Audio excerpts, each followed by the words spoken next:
Communist అగ్రనేత సీతారాం యెచూరికి దేశంలోని వివిధ పార్టీల రాజకీయ ప్రముఖులు తుది నివాళి అర్పించారు.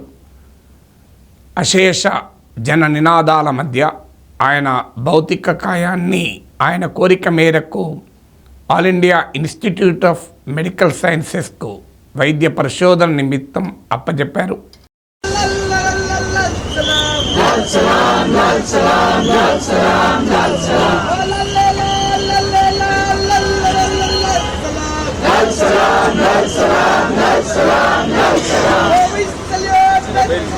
सीताराम को लाल सलाम, लाल सलाम, लाल सलाम। सीताराम को लाल सलाम, लाल सलाम, लाल सलाम। सीताराम अमर रहे, अमर रहे, अमर रहे। सीताराम अमर रहे, अमर रहे, अमर रहे। सीताराम को लाल सलाम, लाल सलाम, लाल सलाम। सीताराम को लाल सलाम, लाल सलाम, लाल सलाम। सीताराम को लाल सलाम, लाल सलाम।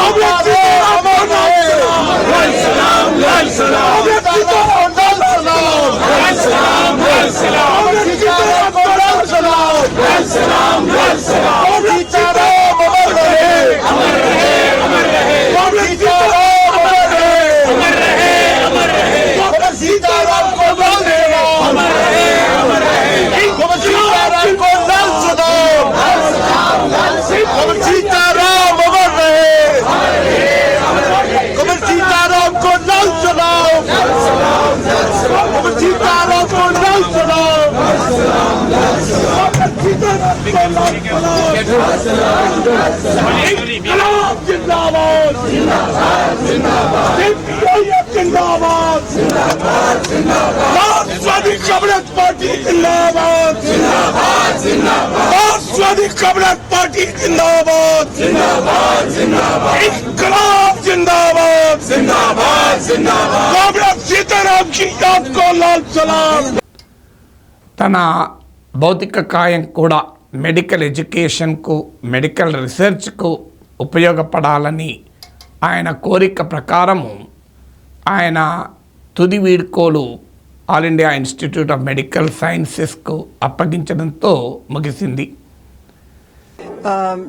श्री सीताराम येचुरी जी की बॉडी का उन्होंने डोनेशन किया है परिजनों ने, और देह दान एक बहुत नोबल कार्य है, और इसमें ये पूरी बॉडी डोनेट की जाती है जो स्टूडेंट्स के मेडिकल एजुकेशन और रिसर्च के काम आती है।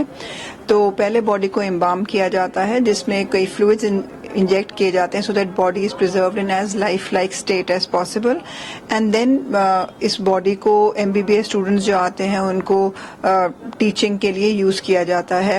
Both gross anatomy, micro anatomy, neuro, embryology, इन सारी चीज़ों को यहाँ स्टडी कराया जाता है। इन एडिशन टू दैट ये जो बॉडी डोनेट की जाती हैं, इवन सीनियर्स जैसे कि जब लोग MD या MS कर रहे होते हैं, न्यूरो सर्जरी, चाहे ऑर्थोपीडिक्स, चाहे ENT, चाहे सर्जरी, इनके भी स्टूडेंट्स और सीनियर्स आके इन पे प्रैक्टिस करते हैं। कोई नए टेक्निक्स होते हैं, लैप्रोस्कोपिक सर्जरीज होती हैं, तो बॉडी पे प्रैक्टिस कर सकते हैं। तो बॉडी डोनेशन एक बहुत नोबल कॉज है। तो ये आजकल हम देख रहे हैं कि लोग बहुत अवेयर हो गए हैं, इस कारण काफी लोग अब बॉडी डोनेट करने लग गए हैं। जी मैम, जब बॉडी जैसा आपने बताया सालों तक आप उसे रखते हैं, तो जैसे मैंने आपको बताया कि बॉडी को एम्बाम किया जाता है जिसमें बॉडी में कई फ्लूइड्स इंजेक्ट करे जाते हैं जिससे बॉडी डिके नहीं करती, तो इनको हम फिक्सेटिव्स कहते हैं, और कई चीज़ें और डालते हैं जिससे कि बॉडी को फंगस ना लगे और बॉडी डिके ना हो। तो ये तो कई साल, अगर प्रॉपरली एम्बाम्ड बॉडी हो तो इसको तो कई साल रख सकते हैं। और हमारे टैंक्स में करीब 50-60 बॉडीज होती हैं, और हर साल हम 10-12 बॉडी स्टूडेंट्स के लिए यूज़ करते हैं जो MBBS ज्वाइन करते हैं, और फिर अपने MD MS के स्टूडेंट्स को दी जाती है। जी मैम, जैसे फैमिली ने डोनेट की है पूरी बॉडी, तो क्या पूरी बॉडी की है या कुछ ऑर्गन इनके अलग अलग तरीके से किसी को डोनेट किए गए हैं? नहीं, इन्होंने पूरी बॉडी डोनेट की है, किडनी या हार्ट अलग से नहीं किया है। ये body only for medical education and research की गई है डोनेट। तो क्या कोई ऑर्गन एम्स में यूज करें किसी दूसरे पेशेंट के लिए डोनेट करने के लिए आप? नहीं नहीं, वो पूरी बॉडी एज सच दी गई है for education and research, not for like a heart donation या किडनी डोनेशन, ऐसे नहीं। जी मैम, जैसे बॉडी आप कई सालों तक यहाँ प्रिजर्व करके रखते हो, तो क्या कभी बीच में फैमिली जब बॉडी डोनेट की जाती है, जब हम उसको इम्बाम कर लेते हैं, उसके 2-3 दिन तक तो हम परिजनों को अलाउ करते हैं कि वो बॉडी को आके देख लें। उसके बाद हम परमिशन नहीं देते देखने के लिए बॉडी को। जी मैम, इतनी सारी बॉडी आपने बताया लोग डोनेट करते हैं, तो आप रखते हो रिसर्च के लिए, उसके बाद कई सालों के बाद फिर कैसे आप उस बॉडी को क्या करते हो फिर? जैसे ये बॉडीज यूज होती हैं डिसेक्शन के लिए, कई बार स्लाइड्स भी बनती हैं, तो जब वो पार्ट्स डाइसेक्ट हो जाते हैं तो अल्टीमेटली सारे रखे जाते हैं और फिर उनका प्रॉपर क्रिमेशन हम करते हैं निगमबोध घाट में। Thank you. దేశంలోని రాజకీయ నేతలందరూ భిన్నాభిప్రాయాలు ఉన్నవారు, ఆయన జీవితాంతము ఏ రాజకీయాలతోనైతే పోరాడారో వారు, ఆయనతో కలిసి పనిచేసిన పార్టీ నేతలు, మిత్రపక్షాల నాయకులు, రాజకీయాలకు అతీతంగా సీతారాం ఏచూరి ప్రత్యేకతను, ఆయన విలక్షణ వ్యక్తిత్వాన్ని, ఆయన సైద్ధాంతిక రాజకీయ నిబద్ధతను, ఆయన అపార అధ్యయనాన్ని, పార్లమెంటరీ సంప్రదాయాలకు ఆయన చేసిన సేవల్ని కొనియాడారు. సాక్షాత్తు భారత ప్రధానమంత్రి ఆయన ప్రత్యేకతల్ని చెప్తూ భిన్నమైన రాజకీయ దృక్పథాల మధ్య అనుసంధానం చేయగలిగిన సమర్థ నేత సీతారాం ఏచూరీజీ అని చెప్పి నివాళులర్పించారు. ఆయన పార్లమెంట్లో చాలా సమర్థవంతమైన పాత్ర పోషించారని నరేంద్ర మోడీ కొనియాడారు. ఆయన నరేంద్ర మోడీ వ్యతిరేకంగానే ఆ పాత్ర పోషించాడు. అయినా మోడీజీ సీతారాం ఏచూరికి ఘన నివాళి అర్పించారు. వాస్తవంగా 2017లో నరేంద్ర మోడీ ప్రధానమంత్రిగా ఉన్న సమయంలోనే సీతారాం ఏచూరికి బెస్ట్ పార్లమెంటేరియన్, ఉత్తమ పార్లమెంటేరియన్గా గుర్తించారు. కానీ అదే సమయంలో సీతారాం ఏచూరి చనిపోయిన నాటి నుంచి సోషల్ మీడియాలో ఉన్మాదపు ప్రేలాపనలు చూస్తుంటే ఆవేదన కలిగి ఈ వీడియో పెట్టాల్సి వచ్చింది. నేను సీతారాం ఏచూరికి ట్రిబ్యూట్ చెప్పిన సమయంలో కూడా కింద వచ్చిన కామెంట్స్ కొన్ని చాలా బాధ కలిగించాయి. భారతదేశానికి పట్టిన దరిద్రం పోయింది అని ఒకతను కామెంట్ చేశాడు. ఇప్పుడు మీరు స్క్రీన్ పైన చూస్తున్నది చూడండి, హైందవ శక్తి అని చెప్పుకుంటూ అవాకులు చెవాకులు పచ్చి అబద్ధాలు సీతారాం ఏచూరి పైన, చనిపోయిన వ్యక్తి పైన చేస్తున్న దాడి చూడండి. బతుకున్నంత కాలం ఆయన పైన దాడి చేశారు. ఆయన చనిపోయినాక కూడా ఆయన పైన విష ప్రచారం ఆగడం లేదు. ఆయన పాకిస్తాన్ జిందాబాద్ అంటూ పాకిస్తాన్ పట్ల దేశభక్తిని చాటుకున్నాడట. ఆయన పాకిస్తాన్ జిందాబాద్ అంటూ ఉన్న వీడియో గనక ఒక్కటి చూపెడితే సీతారాం ఏచూరి పైన నేను మాట్లాడిన దాన్ని మొత్తం ఉపసంహరించుకుంటాను. అలాగే ఆయన దుర్గామాతను దూషించాడంటూ కూడా రాస్తున్నారు. ఎక్కడైనా ఎవిడెన్స్ ఉందా దీనికి?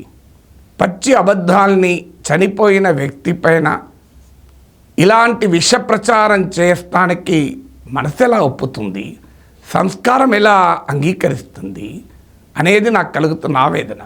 సమాజంలో పతనమవుతున్న విలువలను చూస్తే ఆవేదన కలుగుతుంది. వ్యక్తులుగా మనం అంగీకరించవచ్చు, అంగీకరించకపోవచ్చు. కానీ ఒక వ్యక్తి బతుకున్నప్పుడే కాదు, వాస్తవంగా బతుకున్నప్పుడు ఎలాగో గౌరవించాలి, చనిపోయినప్పుడు ఇంకెక్కువ గౌరవిస్తారు. వాస్తవంగా హిందూ ధర్మం చెప్తున్నది అది. హిందూ ధర్మం మరణించిన వారిని దేవునితో సమానంగా చూస్తారు. దైవంలో కలిసిపోయారని చెప్పి నమ్ముతారు. దేవుని నమ్మని కమ్యూనిస్టు నేత అయినా హిందూ ధర్మం ప్రకారం చనిపోయిన తర్వాత దేవునిలోనే ఐక్యమవుతాడు.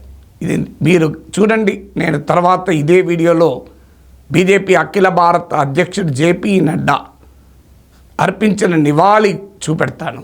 అందులో జేపీ నడ్డా ఏమన్నాడు? చివరగా ఈశ్వరుని ప్రియచరణాల ముందు, తన ప్రియచరణాల వద్ద తన స్థానాన్ని పొందాడు సీతారాం ఏచూరి అని చెప్పాడు. సీతారాం ఏచూరి కమ్యూనిస్టు. ఆయన జీవితంలో దేవుణ్ణి నమ్మకపోవచ్చు, కానీ జేపీ నడ్డా ఏమన్నాడు? దేవుని పాదాల యందు కామ్రేడ్ ఏచూరికి స్థానం ఉంది అని బీజేపీ అఖిల భారత అధ్యక్షుడు చెప్తున్నాడు. అదయ్యా సంస్కారం అంటే, అది హిందూ ధర్మం అంటే, అది భారతీయత అంటే. అనేక తాత్విక చింతనల మధ్య ఘర్షణ సంఘర్షణ జరిగిన గడ్డ భారత భూమి. అనేక భావాల మధ్య నిరంతర ఘర్షణ జరిగింది. భారత నాగరికత చెప్పింది ది ఆర్గ్యుమెంటేటివ్ ఇండియన్. భారత నాగరికత చెప్పింది అనేక భావాల ఘర్షణ. ఇది భారతీయత అంటే, ఇది హైందవం అంటే. మీకు ఒక్క ఉదాహరణ చాలు. బహుశా టెలివిజన్లో రామాయణం వచ్చినప్పుడు మీరు చూసింటారు. శ్రీరామచంద్రుడు యుద్ధం సమయంలో తండ్రి తిథి వస్తుంది, యుద్ధ భూమిలో ఉన్నాడు, లంకా తీరం వన. కానీ అక్కడ ఆ కార్యక్రమాన్ని నిర్వహించడానికి సద్బ్రాహ్మణుడు దొరికే అవకాశమే లేదు. అప్పుడు రావణాసురుడు సద్బ్రాహ్మణుడు గనక రావణాసురుణ్ణి కోరితే రావణాసురుడు వచ్చి తండ్రి తిథిని శ్రీరామచంద్రునితో పెట్టిస్తాడు. శ్రీరామచంద్రుడు చూపినటువంటి గొప్ప సంస్కారం హిందూ ధర్మం. అంటే తన పరమశత్రువైనటువంటి రావణాసురునితో తండ్రికి తిథి పెట్టించే దానికి పిలిపించాడంటే మీరు ఆలోచించండి. ఇదే హిందూ ధర్మం అంటే. ఇదంటే హైందవ శక్తి అంటే ఇది, భారతీయత అంటే ఇది. అలాంటి నేపథ్యము, అలాంటి చరిత్ర కలిగిన భరత భూమిలో ఒక చనిపోయిన నాయకుని పట్ల నోటికి వచ్చినట్టు మాట్లాడే మనసు ఎలా వస్తుంది? మీరు జేపీ నడ్డా ఏమన్నాడో ఒక్కసారి ఈ వీడియోలో చూడండి. सीताराम येचुरी जी हम सबके बीच में नहीं रहे हैं। मेरा संबंध उनके साथ यूनिवर्सिटी के दिनों का है, जब मैं हिमाचल प्रदेश विश्वविद्यालय में छात्रों का नेतृत्व किया करता था। तो उस समय सीताराम येचुरी जी जेएनयू से अपनी विचारधारा को प्रोपोगेट करने के लिए हिमाचल आया करते थे और उस समय से मेरा उनके साथ संबंध है। विचारों में हम दोनों भिन्न दिशाओं के थे, अलग अलग विचार के रहे। वो अपने विचार के बहुत पक्के थे और उन्होंने सारा जीवन उस विचार को आगे बढ़ाने के लिए लगाया। लेकिन वो एक सामाजिक प्राणी होने के नाते उनका व्यक्तिगत संबंध, मानवतावादी अप्रोच, वो हम कभी भूल नहीं सकते हैं। इसलिए मैं ये कह सकता हूं कि एक ऐसे शख्सियत जो विचारों के प्रति अडिग रहा, लेकिन इसके साथ साथ वह समाज में उन लोगों के साथ भी संबंध रखा जो उनके विचार के भिन्न थे। उनका मानना था कि वी एग्री टू डिसएग्री, और यही प्रजातंत्र की खूबी वो कहा करते थे। ईश्वर ने उनको मध्य आयु में ही हम सबसे छीन लिया। हम सबके लिए बहुत ही दुख की बात है। ईश्वर उनको अपने चरणों में स्थान दे और उनके परिवार के सभी सदस्यों को इस दुख को सहने की ताकत दे, यही मैं ईश्वर से प्रार्थना करता हूं। और उनसे हमको जो मानवतावादी और जो आपसी प्रेम की बात कही, वो हमेशा याद रखनी चाहिए। మీరు జేపీ నడ్డా మాట్లాడుతున్నప్పుడు మీరు జాగ్రత్తగా గమనించండి. ఆయన మనసు నుంచి వస్తున్నటువంటి సంతాపం ఇది. ఏదో మొక్కుబడిగా సంతాపం చెప్పడం లేదు. హిమాచల్ ప్రదేశ్ యూనివర్సిటీలో ఏబీవీపీ నేతగా జేపీ నడ్డా ఉన్న సమయంలో ఎస్ఎఫ్ఐ నాయకుడిగా సీతారాం ఏచూరితో ఉన్న సంబంధాన్ని గుర్తు తెచ్చుకున్నాడు. చివరగా కూడా చూడండి, ఈశ్వరుని ప్రియ చరణాల వద్ద స్థానము పొందాడు. ఆయన మనతో పంచుకున్న మానవత్వాన్ని, ప్రేమను మర్చిపోలేము అన్నాడు. వి అగ్రీ టు డిసగ్రీ అని సీతారాం ఏచూరి చెప్పేవారు. మేము భిన్నమైన సైద్ధాంతిక ధృవాలకు ప్రతినిధులం కావచ్చు, కానీ ఆయన చూపిన అభిమానము, ఆయన చూపిన రాజకీయ నిబద్ధత, ఆయన ప్రదర్శించినటువంటి సైద్ధాంతిక నిబద్ధతను గౌరవిస్తామంటూ భారతీయ జనతా పార్టీ అఖిల భారత అధ్యక్షుడు జేపీ నడ్డాజీ ఇచ్చిన నివాళి అది సంస్కారం అంటే, అది నిజమైన హైందవం అంటే. జేపీ నడ్డా మాటల్లో ఎలాంటి భావాలు ఉన్నాయో మీరే ఆలోచించండి. ఆయన ముఖ కవలికలు చూడండి, ఆయన ఉదయం అంతరాల నుంచే సంతాపాన్ని తెలియజేస్తున్నాడు. అలాగే చంద్రబాబు నాయుడు ప్రభుత్వానికి వ్యతిరేకంగా సిపిఎం విద్యుత్ ఆందోళన నిర్వహించింది. హైదరాబాద్లో చంద్రబాబు నాయుడు ప్రభుత్వ జరిపినటువంటి కాల్పుల్లో సిపిఎం కార్యకర్తలు చనిపోయారు. ఆ విద్యుత్ ఆందోళన, ప్రపంచ బ్యాంక్ విధానాలపైన సిపిఎం జరిపిన ఆందోళన చంద్రబాబు నాయుడు ప్రభుత్వ పతనానికి కారణమైంది. 2004లో కాంగ్రెస్తో జతకట్టి తెలుగుదేశం ఓటమికి సిపిఎం కారణమైంది. కానీ చంద్రబాబు నాయుడు సీతారాం యేచూరికి అర్పించిన నివాళి ఇప్పుడు ఈ వీడియోలో చూడండి. Very sad news, even to digest. Sitaram Yechuri, great politician and also great statesman. I know him for the last 4 decades. We worked together and also so many times we exchanged our ideas. And also he is very positive thinking, always. Very, very friendly with everybody. Even in Parliament, he was established one of the best debater.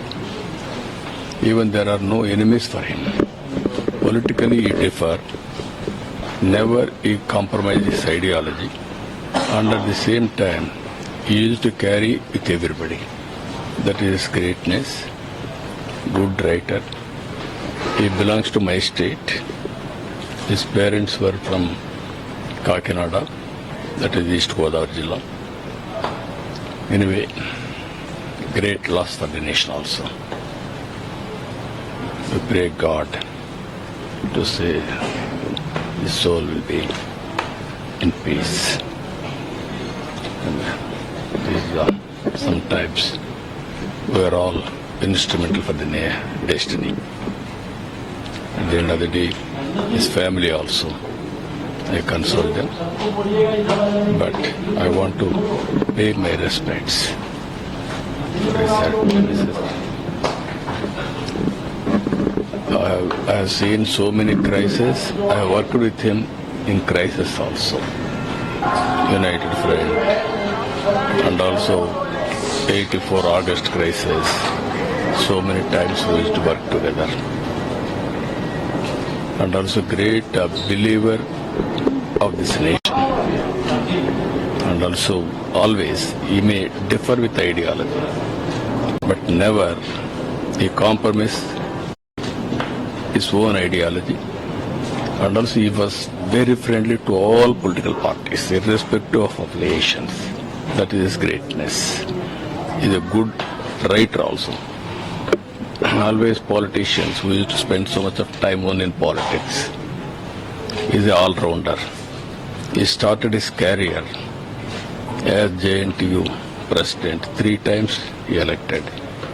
And at the same time, nobody was there in politics in his family.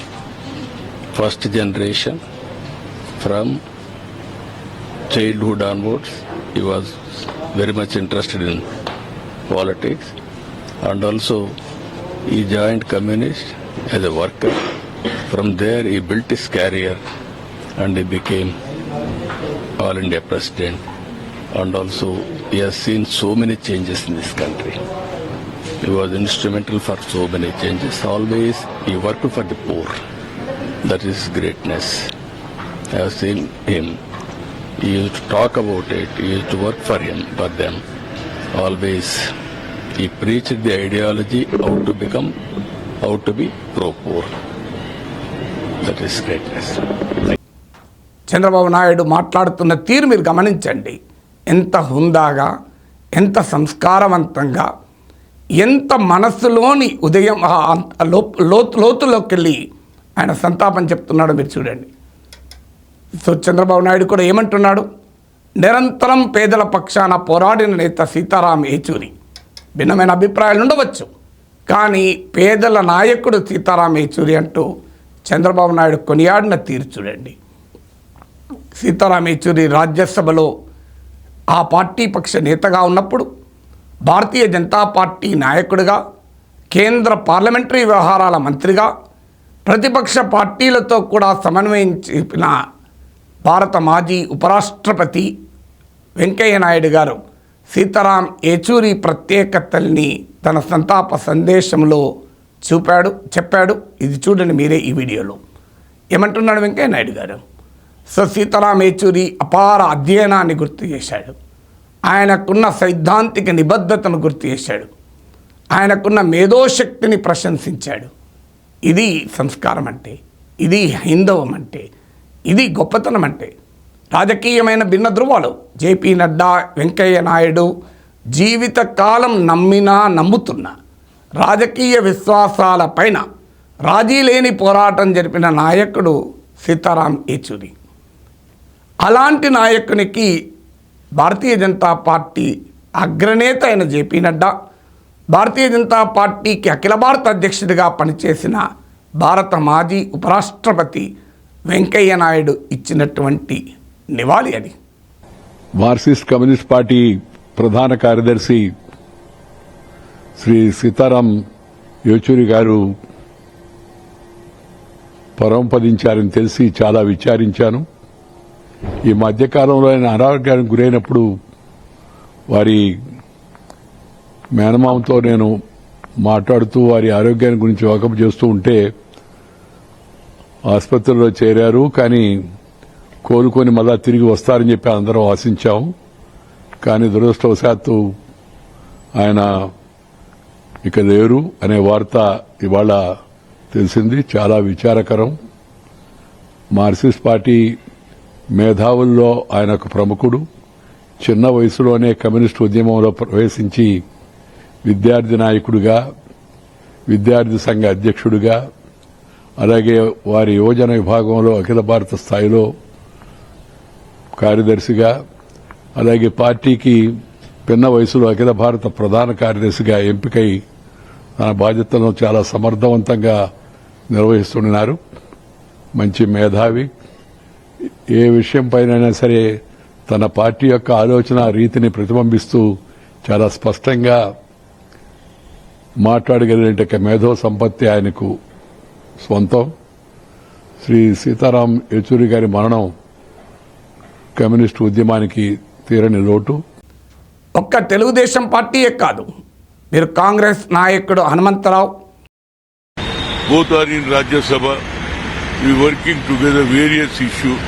From the beginning he is attached with Congress party. Any issues was come, he will discuss with Rahul Gandhi and also Sonia Gandhi. He is a nice person. He was studied in Delhi and also very friendship man. When some issue has come to me, he spoke to their party elders, why you are interfering in Hanumantrao Paver affairs. I never forget. Moreover, always he was against RSS, BJP, and also he was a secular. So I am feeling very bad. And also he is a good friend I am losing. Because of my hurt, really I feeling very hurt. My own brother has no more. That is the feeling. Anyhow, my deepest condolence to him, and also God can give their family members in future. Hindi member. Sitaram Yechuri is a parliament member. मुझे उनके साथ एक जमाने से परिचय है. Youth Congress के जमाने से मैं जानता हूँ. वो हमारा आंध्रा का, हमारे काकीनाडा से पढ़ लिख के जेएनयू में पढ़ा. उस जमाने से उन्हें बहुत पॉपुलर था. बाद में मुझे भी परिचय हुआ और हम मिलके पार्लियामेंट में, राज्यसभा में कोई इश्यू मिलके लड़ते थे. पहले से सेकुलर है और कांग्रेस से अटैचमेंट था. इंदिरा गांधी, राजीव गांधी हो, सोनिया गांधी हो, सबसे मिलके बात करता था, इवन मल्लिकार्जुन खड़गे से भी बात करता था। सडनली उनका डिमाइस हुआ। उनका मैं 2 रोज के नीचे देखा, उनका हेल्थ का वेंटिलेटर पे है बोले, तो मैं जब भी परेशान होके I pray God to survival, but उनका सर्वाइवल नहीं हुआ। एनी हो, मैं बड़ा हर्ट हुआ। मैं deepest condolence as a student leader he was, उन्हें भी बड़ा पॉपुलर लीडर था। मैं उनका कंडोलेंस करूंगा और मैं दिग्बांधी बहुत हर्ट हुआ और भगवान उनके फैमिली मेंबर्स को अच्छा देखना उनको बहुत। Thank you.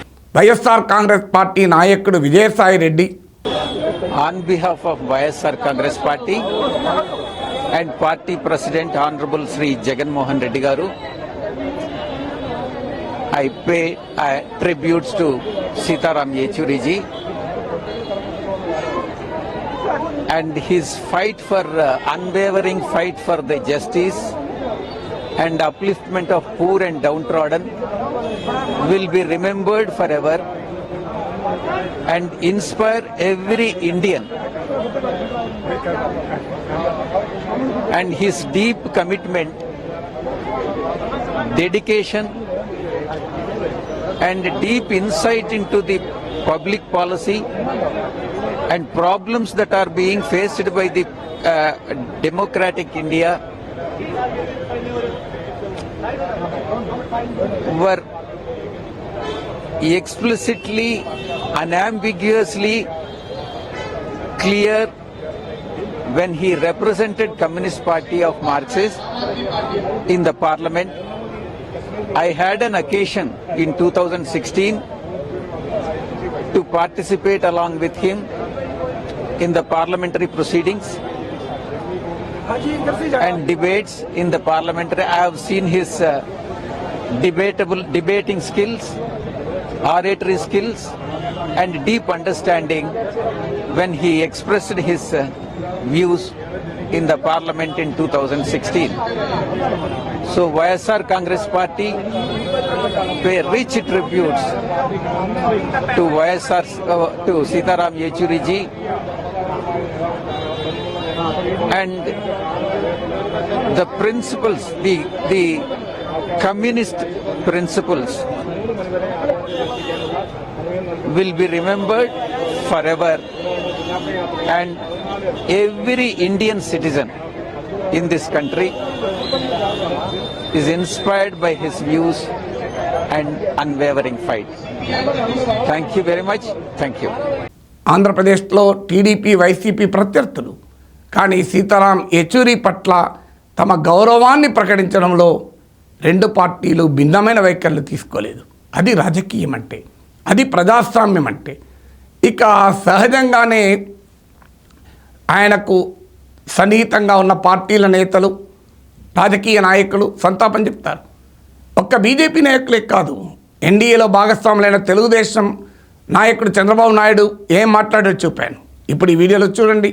జనతాదళ్ యునైటెడ్ నాయకుడు, జేడీయూ బీజేపీ మిత్రపక్షం, ఎన్డీఏలో భాగస్వామ్య పక్షం. సో ఎన్డీఏలో భాగస్వామ్య పక్షమైన జేడీయూ నాయకుడు ఏమంటున్నాడు చూడండి. माननीय सीताराम येचुरी जी का निधन केवल राष्ट्रीय राजनीति के वैचारिक संघर्ष को क्षति नहीं है, बल्कि अंतर्राष्ट्रीय मंचों पर देश की ओर से प्रतिनिधित्व करने वाला ऐसी शख्सियत जो वैचारिक संघर्ष के प्रतिबिंब माने जाते थे, साथ ही साथ असहमति के बीच सहमति का जो लोकतांत्रिक तरीका होता है उसमें उनकी प्रभावकारी भूमिका रही. देश के श्रमिकों, ट्रेड यूनियन आंदोलन, किसान संघर्ष से लेकर विभिन्न मुद्दों पर, खास करके विदेश नीति पर जो उनकी स्पष्ट समझ रही है, वह निश्चित रूप से देश की राजनीति के लिए एक राजनेता के रूप में नहीं बल्कि वैचारिक प्रतिबिंब का असामयिक निधन होना ये सब के लिए क्षति है. और नई पीढ़ी के सामने नई चुनौतियां हैं कि जब धन बल, बाहुबल की राजनीति चल रही हो, उसमें ज्ञान बल की राजनीति के साक्षात उदाहरण के रूप में माननीय सीताराम येचुरी जी का जाना देश के लिए दुखदाई एक राजनेता का निधन देश की नई पीढ़ी को इस बात के लिए शालता रहेगा कि ऐसा वैचारिक प्रतिबिंब का व्यक्ति जिसने समाज के सारे तबके के जीवन बेहतरी की लड़ाई लड़ी है, उनका निधन मर्मांतक है, दुखद। ఇక సహజంగానే ఇండియా కూటమి నేతలు ఇట్లాంటి క్లిష్టమైన సమయంలో 2024 ఎన్నికలు 10 ఏళ్ల తర్వాత భారత రాజకీయాల్లో ఒక పెనుమార్పుకు సంకేతంగా నిలిచిన సమయంలో 2029 వైపుగా భారత రాజకీయాలు దూసుకెళ్తున్న సమయంలో సైద్ధాంతిక మార్గదర్శకత్వం ఇవ్వాల్సినటువంటి ఒక గొప్ప నాయకుని కోల్పోయాము అని ఇండియా కూటమి నేతలు తమ ఆవేదన వ్యక్తం చేయడం సహజం. बहुत दुख हो रहा है और काफ़ी हम लोग मनमाहत हैं। ऐसा लग नहीं रहा कि वो अब हमारे बीच में नहीं है। लगातार भले उम्र में काफ़ी बड़े थे हमसे, लेकिन काफ़ी मिलनसार और एक बड़े भाई जैसा वो हमको हमेशा गाइड किया करते थे। कोई भी परिस्थिति हो खुलकर उनसे हर एक विषय पर जो है बात हुआ करती थी। पट्टा आना हो तो हमारे घर आते थे, हम लोग से मिलते थे। हमारे पिता से बहुत अच्छा संबंध रहा है। दिल्ली जाना हो तब हमारी मुलाकात होती थी। अन्य बाहर भी हम लोगों को मौका मिला, लंदन से लेके हर जगह यूनिवर्सिटी में जब हम लोगों को निमंत्रण दिया गया था तब भी हम लोग साथ में थे। तो एक अच्छा अनुभव उनके साथ हमारा रहा है और हम तो एक बड़े भाई जैसा उनको देखते रहे। काफ़ी यारों के यार थे, मिलनसार थे और बड़ी मजबूती के साथ अपने पक्ष को रखते थे। जो देश के हालात हैं उसको देखते हुए हमेशा चिंता करते थे कि कैसे जो है इससे हम लोग लड़ेंगे और हमेशा जो है वो प्रेरणा दिया करते थे, उत्साहित करते रहते थे कि भाई आइडियोलॉजी, विचारधारा बहुत महत्वपूर्ण होती है। इसको देखते हुए हम लोगों ने उनसे काफ़ी कुछ सीखा है। लेकिन इस दुख की घड़ी में आज हम सब लोग ईश्वर से प्रार्थना करते हैं कि उनकी आत्मा को भगवान जो है शांति प्रदान करें और पूरे परिवार के साथ इस दुख की घड़ी में उनके पूरे परिवार के साथ हम लोग हैं, साथ खड़े हैं। पूरी हमारी संवेदना उनके परिजनों के साथ है। और पिताजी तो बॉम्बे में है, इलाज चल रहा है। उन्होंने काफ़ी दुख जो है जाहिर किया। सीताराम येचुरी को कैसे याद करेंगे जब आखिरी जर्नी उनका शुरू हो चुका है? ये एक बहुत बड़ा नुकसान मैं समझता हूँ, न सिर्फ उनके दल को हुआ है लेकिन देश की राजनीति में हुआ है। सीताराम येचुरी जी को मैं पिछले 20-25 साल से जान रहा था और उनकी राजनीति, उनका सौम्य व्यवहार और उनकी पैनी समझ इस देश की राजनीति की, वो हम सब लोगों को बहुत आज उसकी कमी महसूस होगी। और उन्होंने एक अमिट छाप छोड़ी है वाम मोर्चे के माध्यम से देश की राजनीति पर और अपने व्यक्तित्व से, अपने कार्यप्रणाली से उन्होंने हम सबको प्रभावित किया था। और he was a fine thinker, an excellent human being and we will miss him dearly, not as a politician but also as a personal friend. So my deepest condolences to all his admirers and his family and friends. कहा जाता है कि India block बनाने में, unite करने में उनका भी एक बड़ा रोल था। उन्होंने 2 दशकों में लगातार जब सरकार में हों या ना हों, उन्होंने निष्पक्ष राजनीति, एक इस प्रकार की सेकुलर राजनीति को उन्होंने बढ़ावा दिया था और हर दल के नेताओं के साथ उनके संबंध थे, कार्यकुशल थे, सौम्य थे, व्यवहारिक थे और राजनीतिक समझ रखते थे। और व्यक्तिगत तौर से बहुत सारे नेताओं के साथ उन्होंने काम किया था। उनका जो अनुभव था उसकी कमी देश की राजनीति को होगी। और एक कम्युनिस्ट मूवमेंट जो देश में प्रभावी हुआ उसमें बहुत बड़ा योगदान येचुरी साहब का रहा। उनको मैं बहुत व्यक्तिगत मुझे लॉस हुआ है, मैं समझता हूँ एक तरह से, इसलिए आज उनकी अंतिम विदाई में यहाँ उसमें शरीक होने का मुझे मौका मिला। Thank you. आपका आज निधन हो गया, इस पर सीताराम येचुरी जी का इस तरह से हमको छोड़कर जाना अचानक सिर्फ हमारे लिए नहीं, देश के लिए भी क्षति पहुंचाने वाला उनका मृत्यु की खबर है। लगभग 5 दशकों से देश की राजनीति में येचुरी जी का नाम हमेशा रहा है कम्युनिस्ट पार्टी के वो महासचिव थे, लेकिन वो ऐसे नेता थे कम्युनिस्ट कि देश के सभी राजनीतिक पार्टियों को वो अपने ही लगते थे, प्रिय लगते थे। ऐसा बहुत कम होता है कम्युनिस्टों के बारे में। लेकिन येचुरी के साथ हम कभी भी डायलॉग कर सकते हैं, खास करके इंडिया ब्लॉक तो बन गया हमारा, इंडिया अलायंस वो संगठन हो गया, उसमें भी येचुरी साहब का योगदान हमेशा रहा है। जब जब इंडिया ब्लॉक की बैठक होती थी, येचुरी साहब वहाँ आते थे, अपनी बात रखते थे और बहुत ही संयमी भूमिका उनकी रहती थी। इतने जल्दी चले जाएंगे ये कभी हमने सोचा नहीं। मेरे पार्टी की तरफ से शिवसेना उद्धव ठाकरे जी की तरफ से मैं उनको श्रद्धांजलि। సమాజ్వాదీ పార్టీ నాయకుడు అఖిలేష్ యాదవ్ ఏమన్నాడో చూడండి.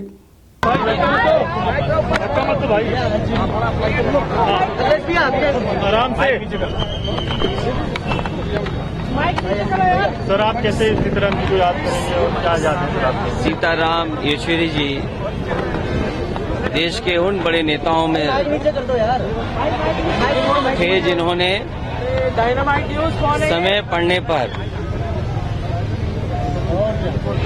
देश में विचारधाराओं में सेतु बनाने का भी काम किया है। सीताराम येचुरी जीवन भर संघर्ष किए, अपनी विचारधारा को और जनता तक पहुंचाने के लिए पूरा अपना जीवन उन्होंने लगा दिया। जहां अपनी कम्युनिस्ट विचारधारा के लिए और अपने कैडर में जहां वो लोकप्रिय थे, वहीं दूसरे दलों में भी जिस तरह के उनके विचार थे या समय समय पे घटनाओं में जो उन्होंने अपने विचार दिए हैं, उससे उनकी लोकप्रियता हमेशा बढ़ती रही। सीताराम येचुरी जी हमेशा याद किए जाएंगे और उस पीढ़ी के नेता रहे जिस पीढ़ी के नेताओं ने बहुत ज्यादा राजनीति में उतार चढ़ाव देखे रहे, जहां उतार चढ़ाव के तमाम अनुभव उनके साथ थे, वहीं जो घटनाएं उन्होंने अपने जीवन में देखी थी, एक परिपक्व नेता को देश ने खोया है। उसकी कमी हमेशा उनके दल को तो रहेगी रहेगी, लेकिन देश में जो राजनीति को दिशा देने वाले तमाम लोगों ने से प्रेरणा लेते रहेंगे। శరద్ పవార్ ఎన్సీపీ సీనియర్ నేత, భారత రాజకీయాల్లో కురువృద్ధుడు సీతారాం येचुरीకి అర్పించిన నివాళి చూడండి. सर सर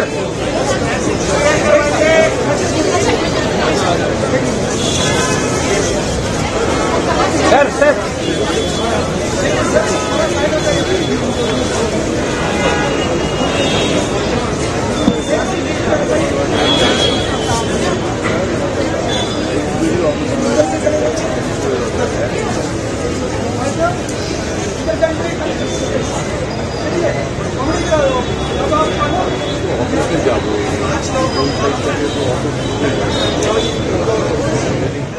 డిఎంకే నాయకురాలు ఏమంటున్నారో చూడండి.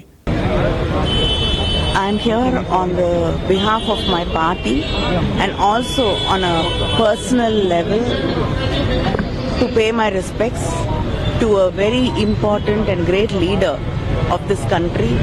His loss is just not a political loss to this nation. He was a thinker, a writer, a philosopher, and also a great inspiration to the next generation of politicians, because his life was about holding on to his ideology and never giving up on it at any cost. And beyond that, he also loved people. Whatever differences they had politically, he was one per leader. Everybody loved and respected, and he respected people with completely a different spectrum of ideas. He always learned to treat them as human beings and respect them, and that is something all the leaders have to learn from him, and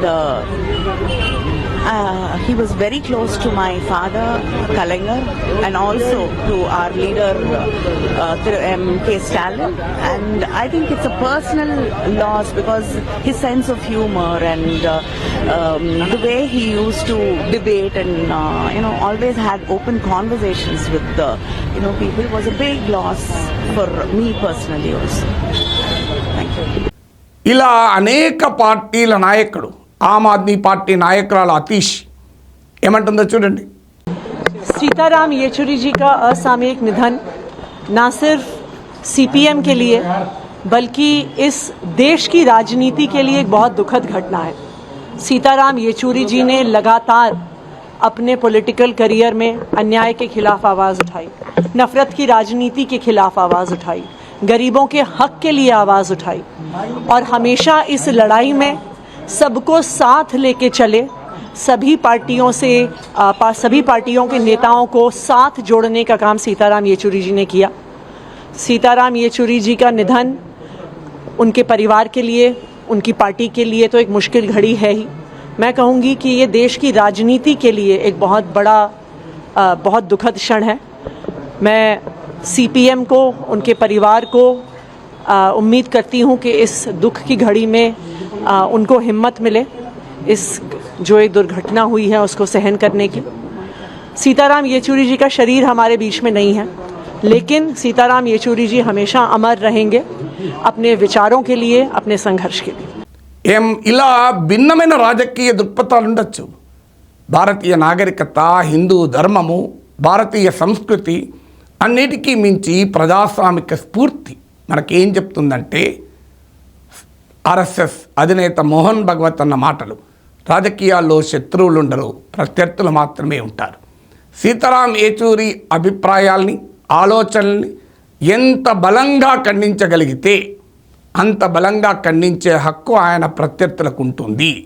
ఎందుకంటే సీతారాం యేచూరి కూడా జీవితకాలం అంతే బలంగా తన రాజకీయ ప్రత్యర్థుల్ని, సైద్ధాంతిక ప్రత్యర్థుల్ని ఎదిరించాడు గనక ఆ ప్రత్యర్థులకు కూడా హక్కు ఉంటుంది, ఎలాంటి అనుమానం లేదు.